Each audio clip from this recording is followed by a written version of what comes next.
Hey, are you a business owner, entrepreneur, or professional?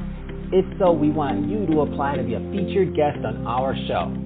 My name is Adam Torres, and I host the Mission Matters series of podcasts. I've recorded over 3,000 episodes, and we are just getting started. How do you know if you'd be a good guest to be on the show? Well, only one way to find out, and that's to apply, but I'm going to let you in on a little secret. We want guests that have a story to tell, guests with a brand, a product, or a service that can benefit my audience of listeners. If this sounds like you, go to missionmatters.com and click on Be Our Guest to Apply. I'd love to talk to you and get to know more about your story. Again, head on over to missionmatters.com and click on Be Our Guest to Apply. All right, now let's get into the show.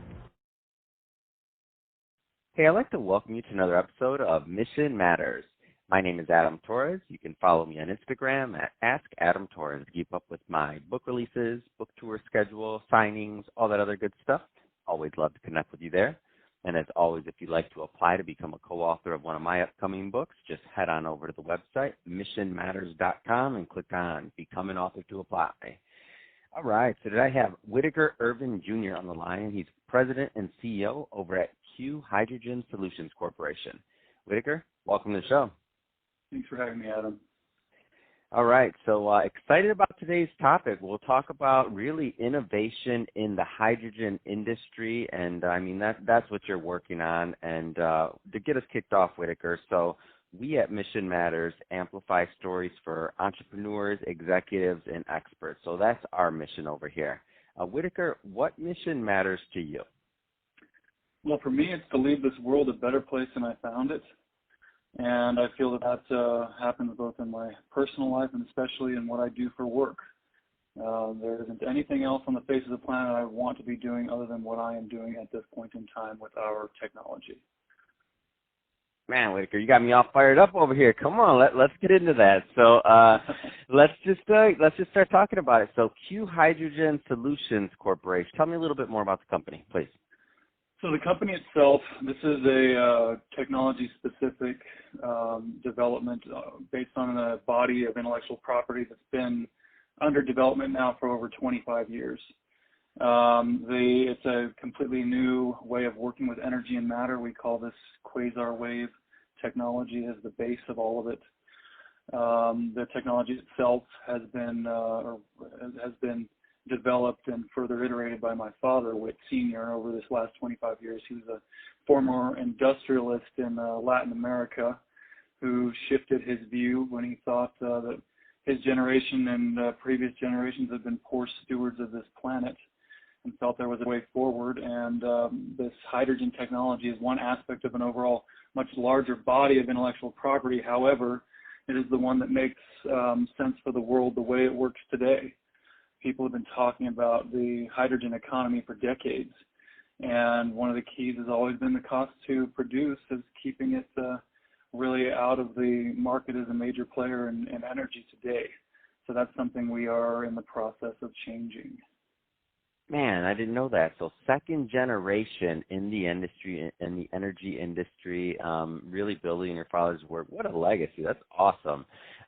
So give us a little bit more of a, so you mentioned cost, and I feel like in the media and in the news today, just in general, I feel like we hear a lot about electricity or electric, batteries, we hear a lot of other types of renewable energy, but hydrogen I don't feel gets enough of, it doesn't get enough media time really, and that's why I'm happy to have you on the show also to give another side of the spectrum there. So, I mean, tell us a little bit more about hydrogen's role overall in the renewable energy market.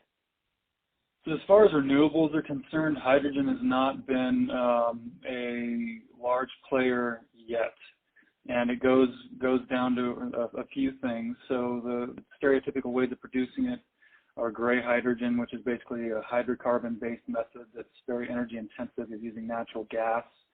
So steam reformation or electrolysis, which is a large amount of electricity to create a heat reaction to split water.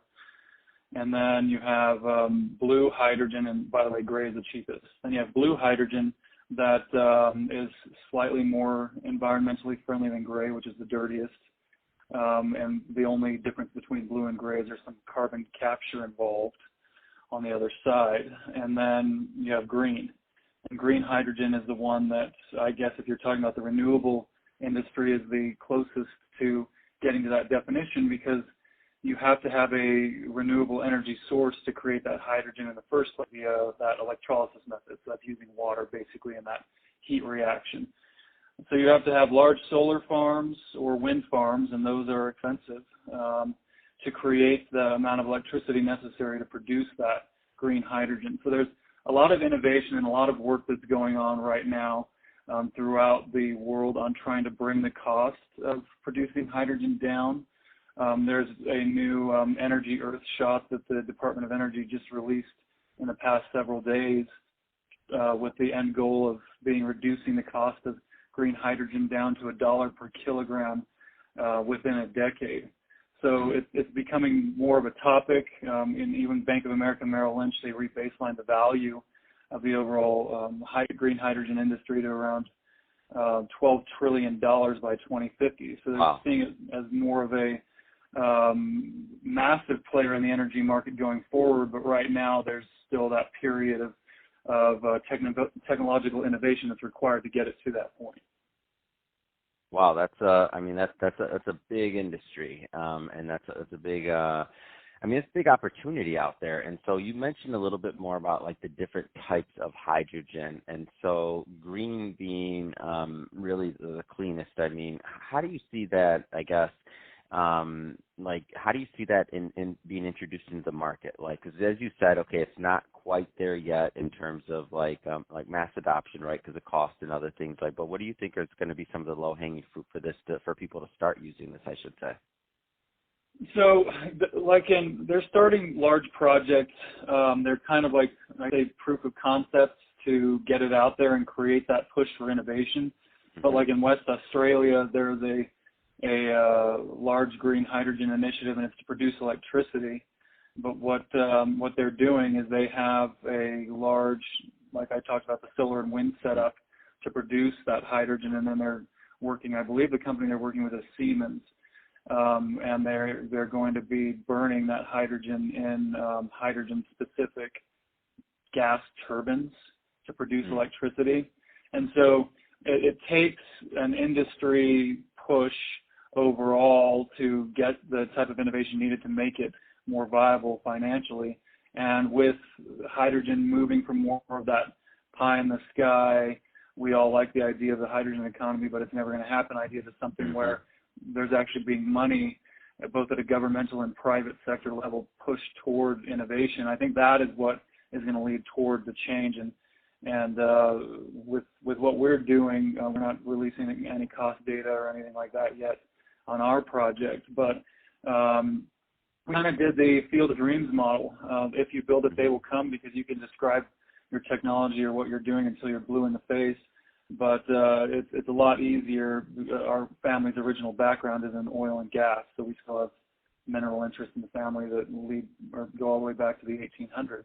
So it's kind of a transition from that type of a focus toward this new energy tech. And so that also kind of brings you to that old wildcatter mentality. Our family is also from West Texas.